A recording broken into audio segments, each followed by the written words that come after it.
За сайн бацхан уу. Хамтдаа энэ өдрийн мэндийг хүргье. За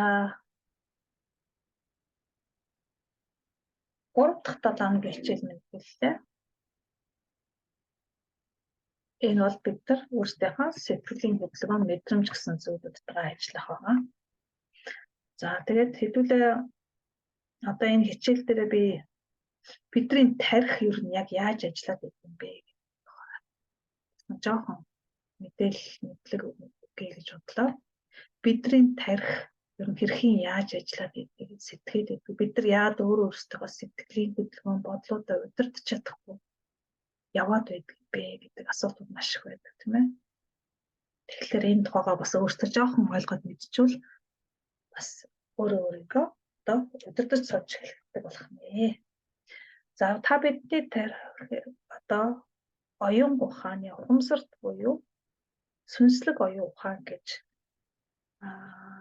хоёр хуваадаг байгаа. Тэгээд бидний тархинд бол хэдэн зуун сая эсүүд байдаг. Маш их олон мэдээллийг дамжуулдаг эсүүд байдаг тийм ээ. За тэгээд энэ эсүүд маань устж үгүй болдог, шинээр бий болдог. Гэхдээ тэр байнгын идэвхтэй байдаг байх нэ.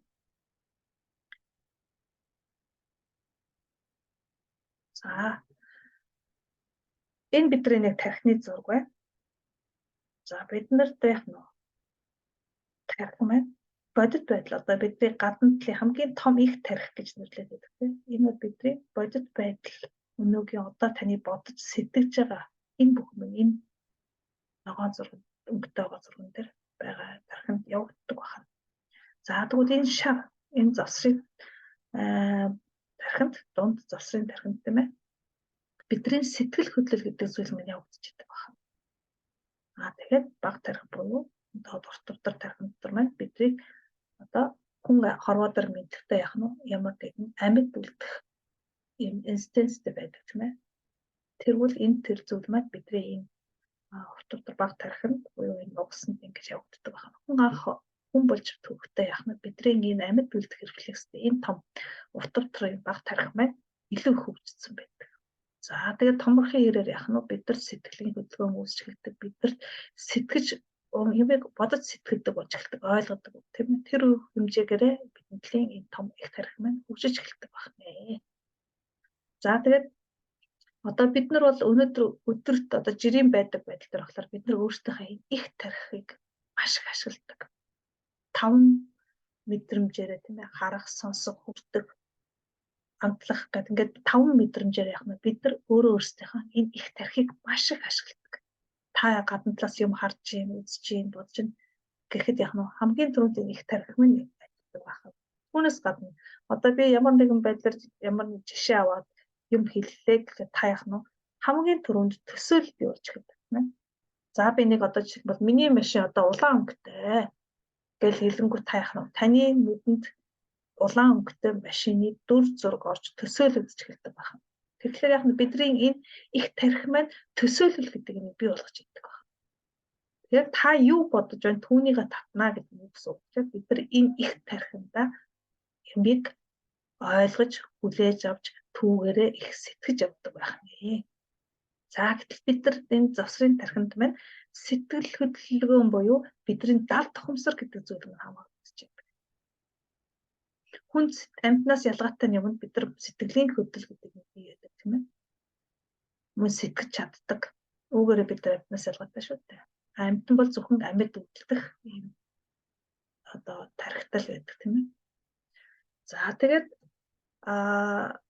сэтгэлийн хөдөлгөөн буюу одоо хэрвээ та маш их юм сэтгэл санаа гутраад, унаад, эсвэл уурлаад, бухимдаад гэл сэтгэлийн хөдөлгөөнд илэрч байна. Гэтэл яах нь та хамгийн түрүүнд эхлээд энэ тархиндаа юмыг яаж хүлээж авснаас чинь бий болоод таны сэтгэлийн хөдөлгөөн чинь үүсч идэг байна. За тэгээд энэ сэтгэлийн хөдөлгөөнөөс үүссэн зүйл маань рефлекс буюу мэдээлэл болж очдөг байна. За тэгээд түүндээ бид нар хариу урвал үзүүлдэг тийм ээ. За тэгээд энэ дээр бид нар та юу хүснэ түүнийг л татна, та юу хийн түүнийг л хүртнэ гэж хэлж байна шүү дээ тийм ээ. Тэгэхээр та юу бодоод сэтгэхэд байна? Ямар юмыг яаж хүлээж аваад байна?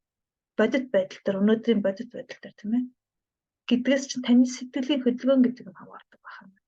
За үүнд ялгаатай юм яг бидний энэ их тарих буюу бодит байдлыг сэтгэдэг хүлээж авдаг энэ их тарих маань юмыг маш их дүгндэг тийм ээ сайн муу сайхан муухай том жижиг бүх юмыг дүгндэг харснараа үзснээрээ мэдэрснээрээ тийм ээ бидний далд ухамсарт буюу сэтгэл хөдлөлийн мэд байж идэг энэ дунд тархинд минь яах нь юмыг үнэн худлаа жинхэнэ бодит уурамч гэдгийг ерөөсөө ялгаж чаддгүй зөвхөн сэтгэлийн хөдөлгөөнөөр мэдрэгдэж идэг мэдээлэл явуулж идэг. Тэгтэл бидний энд байгаа дунд засрын тархинд минь яах нь аммудала гэдэг мэдээллийг тархины одоо ямар ч мэдээллийг хүлээж авч идэг, цуглуулж идэг юм мэдээллийн төв бол аммудала гэдэг юм чахаа байж идэг байна. За жишээлбэл бид нар одоо ямар нэгэн байдлаар бие одоо ингээд цогчлоо гэж бодъё тийм. Тэгэхэд яах нь хамгийн түрүүнд энд тархины энэ аммудала энэ ажиллаж эхэлдэг байна. Энд очисон мэдээлэл хамгийн түрүүнд очихлаар яах нь бүх үеэр шууд тархдаг байна. Аюултай байна, өвдөж байна. Тийм ээ гэдэг ч юм уу тэр мэдээллүүд хатуу байна, хүүтэн байна. Тэр бүх мэдээллүүд энэ аммудалаагаар дамжиж энэ тархинд очиждаг. Энд яах нь бидний сэтгэл хөдлөл гэдэг юм чинь түрүү явагддаг гэсэн шүү дээ, тийм. Энэ дундын тархинд. Тэгвэл энэ аммудалаа мэдээлэл тархаждаг байна.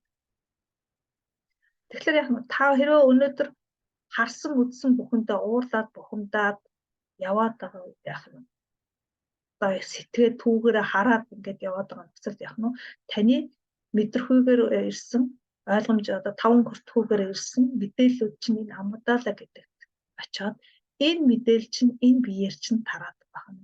Энэ үед яах нь танд сөрөг мэдээлэл байна уу, сөрөг сэтгэлийн хөдөлгөөн үүсдэг байна. Тийм ээ? Эерэг мэдээлэл байвал яах нь эерэг сэтгэлийн хөдөлгөөн үүсдэг байна. Гэхдээ ингээд энэ зүйл бидний тархинд явагддаг байна. За энэ зурган дээр харж байна те. Чи аль өнцгөөс ертөнцийг харна тэр ертөнц чамд үйлчлэнэ гэж. Тэгэхээр яг энэ зурган дээр харж шít энэ хүн энэ талаас нь харахаар энэ хүн 6-гийн тоо гэж хардаг. Нөгөө талаас нь энэ хүн харахаар 9-ийн тоо гэж хардаг. Хоёулаа яг л нэг юм.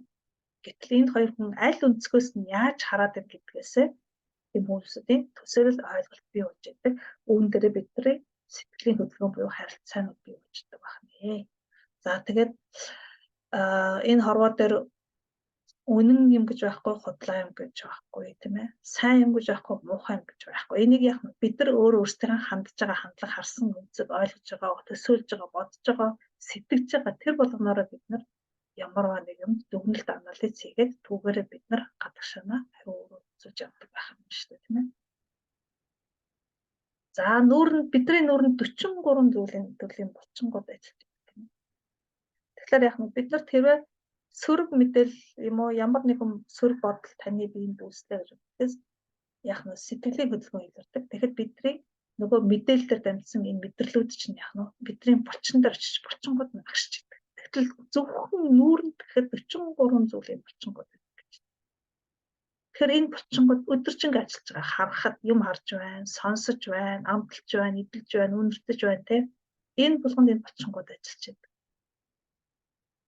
За тэгээд яг бодож сэтгэж байгаа үед мэдээж энэ булчингууд хариу үзүүлж байгаа. Түүнээс гадна сэтгэлийн хөдөлгөөн гэдэг юм бол яг нь бидний далд ухамсар минь одоо сөрөг сэтгэлийн хөдөлгөөн үүсгэх булчингууд бас агшиж идэг. За тэгэхээр энэх үед тархинд мэдээлэл очдог ба та бидний далд ухамсар жихэн болон хуурамч гэдгийг ялгаж чаддаг. Энэ л хамгийн ялгаатай зүйл. Та өнөөдөр энэхэд уруулаа зөвхөн нэг сайхан ингээд инээмсэл тодруулаад энэхэд яах нь таны далд ухамсар таныг аз жаргалтай байна гэдгийг хүлээж аваад танд мэдрэмж төрдөг байна. Сайхан мэдрэмж, баяр хөөртэй аз жаргалтай юм шиг төрдөг. Зөвхөн инээхэд хүн инээмсэглэж байгаа үед хүний нүрний 29 зүйлийн булчингууд нь суулгарч идэг гэж. Ууртай үед энэ булчингууд бүгд агшиж идэг гэж. Тэгэхээр бид нар зөвхөн инээмсэглэхэд л биед маш их өөрчлөлт орж идэг. Өнөөдрийн бид нар бодит байдлаараа харж байгаа өнцгөөсөө тийм ээ хараад байгаа зүйлүүд маань надад сөрөг байвал яах нь таны булчингууд байнгын агшиж идэг.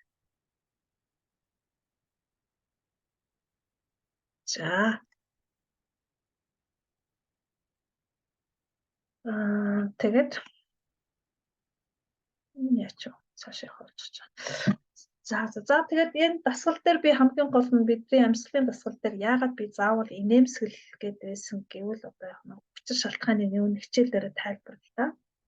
Тэгээд бидний сэтгэлийн хөдөлгөөн гэдэг зүйл маань яг нь анх бидний бодож байгаа бодол, сэтгэж байгаа сэтгэлгээ, хүлээж авч байгаа хандлага энэ бүхнээс үүдэлтэй байдаг байх нэ. Бидний дасгал хийж байгаа зүйл маань яг нь бид нар бодож сэтгэж анализ өгнөлт хийхгүйгээр энэ тахтай ашиглахгүйгээр сэтгэлийг хөдөлгөөн далд ухамсарынхаа төвшөнд ажиллах гэдэг байгаа шүү дээ. Тийм учраас би танд бодоод хэрэггүй сонсоод сэтгэлээ хөдөл мэдрэмжүүдийг мэдэр гэдэг чинь яг бид нар энэ далд ухамсартай очих гэдэг учраас энэ дасгалыг хийгээд байна. Тэгэхгүй бол та яах нь өөртөө дүгнэлт тэгээл гадна талын юмд одоо хандлага үүсгээл байвал та энэ дотор руу орж амжихгүй гэсэн. Үнэхээр чаддгүй төвлөрөхгүй байгаа. Яг тэгвэл өдөр тутам бид нар харьцаж байгаа харьцаа минь бид нар байнгын энэ их тархинд явагдаж байдаг. Тэгвэл одоо хэдүүлээ энэ их тархиа амраагаад далд тохомсор буюу энэ бас авсрын тархин дээр очиж ажиллахыг хүсэж байгаа. За тэгээ энэ үед яг нь энэ бүх юм сайхан солиодог байна. Түүнээс гадна энэ тархины эд эсүүд ажиллаж эхэлдэг байна, сэргэж эхэлдэг байна. Байнгын энэ одоо их тархины эсүүдийг ингэж ажилуулад байхлаар яг нь энэ эд эсүүд сүлдээ явандаа одоо ажиллаж чадхаа байдаг тийм ээ. Маш их ачаал үүсдэг. Түүнээс болоод эсүүд гэмтэж эхэлдэг. Жишээлбэл гаднаас ямар нэгэн сөрөг байдлыг та одоо хүлээгээд авлаа гэхэд яг нь сэтгэлийн өөрчлөлтөөс болоход энэ эсүүд маш их олон эсүүд гэмтэж идэг байна жишээлбэл. Тэгэл дараагийн үед яг нь шинэ эсүүд нь үүсгэд хүртэл саадах шилдэг болж эхэлдэг байх юм байна. Эсүүд нь унтаж эхэлдэг байх юм байна тийм ээ. Тэгэхээр далд ухамсарт байгаа энэ эд эсүүдээ бид нэр сэргээх нь маш чухал байдаг. Тийм учраас энэ амьсгалынхаа дасгалыг хийж байгаа шүү заа юу.